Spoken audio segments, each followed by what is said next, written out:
Semi circular sheet of paper है, तो जब तक इसका प्रैक्टिकल नहीं करोगे तब तक समझ में नहीं आएगा। सबको समझ में आ रहा है? Semi circular sheet of paper, इसको इस तरह से फोल्ड करना है कि ये कौन बन जाए। कौन कितना लोग कर सकता है इसको? कौन बना सकते हो?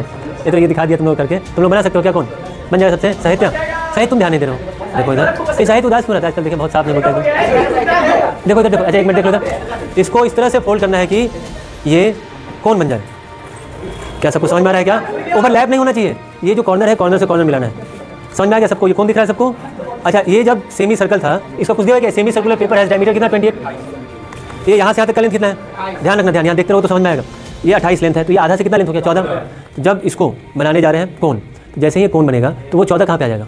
Slant height. समझ में आ रहा है क्या? ये मिडिल पॉइंट है, जब ये खुला तो मिडिल पॉइंट है, और जब ये फोल्ड हो गया तो ये जो 14 है वो कहाँ पे चला गया? स्लैंट हाइट में। आ गया समझ में? इसका मतलब ये जो सेमी सर्कुलर शेप है, जब इससे कोन बनाया गया कोन, तो यहाँ पे इसका स्लैंट हाइट कितना बन गया? 14। क्या फिगर समझ में आ गया सबको? ये यहाँ पे कितना हो जाएगा? इसका रेडियस कितना होगा? तो इसका लंबाई कितना है?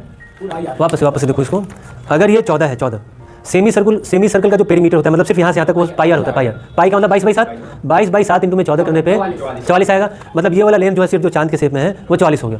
समझ में आ रहा है क्या सबको? समझना, ये वाला इसको ध्यान में रखना, ये 44 है, और जब ये ऐसे घुमा समझ में आ रहा है क्या सबको? ये जब घुमा ऐसे, तो जो चांद के शेप में था वो यहाँ पे आ गया, यहाँ पे ऐसे सर्कल बन गया। मतलब ये कितना सेंटीमीटर हो गया? 44। समझ में आ रहा है? देखो वापस इसको खोल लें, ये 44 बोले क्यों? क्योंकि जब ये खुला तो सेमी सर्कुलर का ये वाला शेप बन गया, सर्कमफ्रेंस बन गया, पाई आर बन गया। इसका मतलब इसका लंबाई जो कि पाई इंटू आर है, पाई का मतलब 22/7 इंटू 14, ये 2 बार में कट जाएगा तो कितना हो जाएगा? 44 सेंटीमीटर, मीटर जो भी यूनिट रहेगा। तो यहाँ पे इसका भी लेंथ कितना हो गया? 44। इसका मतलब circumference of base of this cone is 44, और सर्कमफ्रेंस, अच्छा इसका रेडियस नहीं मालूम, मान लेते हैं।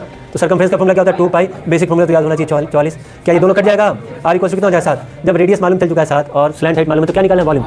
वॉल्यूम फाइंड आउट करने के लिए फॉर्मूला होता है 1/3 पाई आर स्क्वायर एच, लेकिन एच तो नहीं मालूम है अभी। एच फाइंड आउट करने के लिए हम लोग ये वाला फॉर्मूला यूज करते हैं। कौन सा? बोलो जोर से बोलो। L square minus R square. L का वैल्यू कितना है? 14। बोलते रहो साथ। आर का वैल्यू कितना? 7। अच्छा कुछ कॉमन है क्या? जब दोनों में से 7 का स्क्वायर कॉमन लेंगे तो बच जाएगा 2 का स्क्वायर माइनस 1 का स्क्वायर 1। 7 का स्क्वायर से 7 बाहर आ जाएगा, और ये कितना बच जाएगा अंदर में? 3।